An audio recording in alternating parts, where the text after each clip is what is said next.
Hi, I'm the History Guy. I have a degree in history and I love history, and if you love history too, this is the channel for you.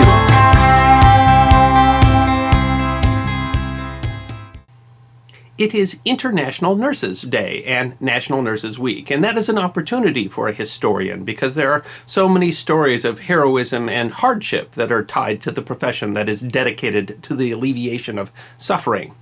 And often those stories become overshadowed by the broader events. One such example is the story of 77 U.S. Army and Navy nurses who were taken as prisoners of war after the Battle of the Philippines in 1941 and 1942.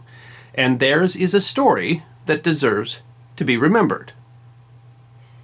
When Japanese attacks on American positions in the Philippines began on December 8th of 1941, there were about 100 nurses of the U.S. Army Nurse Corps and the U.S. Navy Nurse Corps assigned to various hospitals and bases throughout the islands.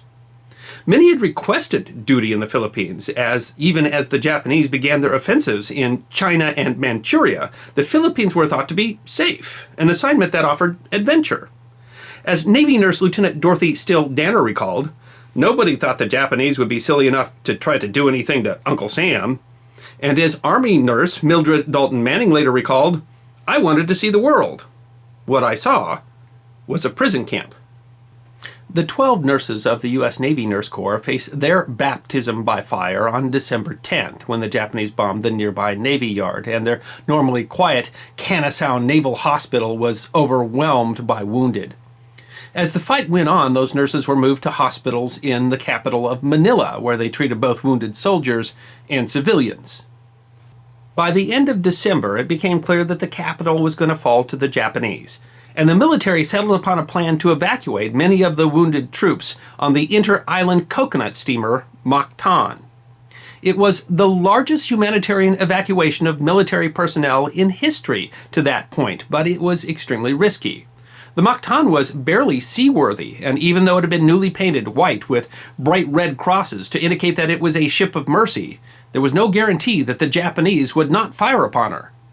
Because of her surgical training, Army Nurse Lieutenant Flora Felmeth was asked to go aboard the Mactan, even though the mission was so dangerous it was considered near suicidal. Told that it was risky and voluntary, she said, "It never really occurred to me to refuse." Despite the odds, the Mactan did eventually make it to Australia with 224 wounded soldiers. On January 2nd, 1942, the U.S. commander in the Philippines, General Douglas MacArthur, declared Manila an open city.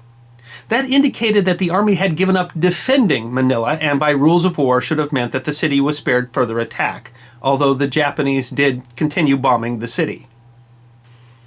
The Army nurses and one of the Navy nurses managed to escape with the Army to their new defensive perimeter on the peninsula of Bataan. But the 11 Navy nurses stayed behind in the hospital in Manila to tend to the wounded and became prisoners of war. They were sent to the Santo Tomas internment camp, where thousands of enemy civilians, most of them Americans, were housed. The 86 Army nurses and one Navy nurse who made it to the Bataan Peninsula were assigned to one of two field hospitals. They were the first U.S. women in uniform who were assigned service in a combat zone. It was there, treating wounded in those fetid jungles, that they earned the nickname, the Angels of Bataan. The conditions in the fetid jungle were horrible, and the hospitals were frequent bombing targets. Two of the nurses were injured in the bombings. Initially, the hospitals were well supplied, but as the battle progressed, the supplies started to dwindle, and as the food supply and medical supplies started to run out, the nurses and soldiers became more vulnerable to tropical diseases like malaria, beriberi, and dengue fever. The two hospitals had each originally been built to handle 1,000 casualties. As the 3-month battle went on, each handled more than 5,000. And when it became clear that the Bataan Peninsula was going to fall, the nurses were evacuated to the fortress of Corregidor.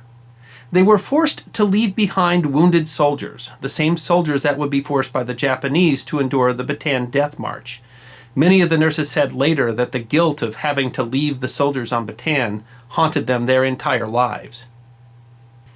The hospital on Corregidor was a dank, overcrowded tunnel deep beneath the fortress. Sometimes Japanese bombing would knock the power out, and as one of the nurses noted, it was pretty ghastly in there, feeling the shock of each explosion and not knowing if it would plunge you into total darkness. As it became clear that Corregidor was also going to fall, the new American commander, General Wainwright, tried to have the nurses evacuated. 10 made it out on a Navy float plane, and 10 more Army nurses and the one remaining Navy nurse made it out on a Navy submarine. But the remaining 66 nurses were taken into captivity when Corregidor surrendered. The Japanese didn't really know what to do with women in uniform, and they weren't quite treated as soldiers. Thankfully, they were spared the Bataan Death March, but they were sent to the civilian internment camps, where they spent the rest of the war enduring terrible conditions, tropical diseases, and near starvation. They lost, on average, 30% of their body weight. And yet they managed to maintain normal nursing schedules throughout their captivity, treating the internees in the camp. The camps were liberated in 1945 when the American Army reconquered the Philippines. And, almost miraculously, all 77 of the nurses survived, despite having no survival training. As one of the nurses said, "What could they do to prepare us? There was no precedent for women nurses being taken prisoner." All 77 were awarded the Bronze Star for bravery, and yet they never seemed to seek attention, and everyone who was asked seemed to deny that they were heroes. They seemed to think that they had merely done their duty. Mildred Dalton Manning, the last survivor of the Angels of Bataan, passed away in 2013 at the age of 98. In 2001, she told a reporter of the Atlanta Journal-Constitution, "I have never felt bitter. I always figured if I could live through that, I could live through anything." The Angels of Bataan, gone, but not forgotten. I'm the History Guy. Hope you enjoyed this edition of my series, 5 Minutes of History. Short snippets of forgotten history, 5 to 10 minutes long. And if you did enjoy, please go ahead and click that thumbs up button. That is there on your left.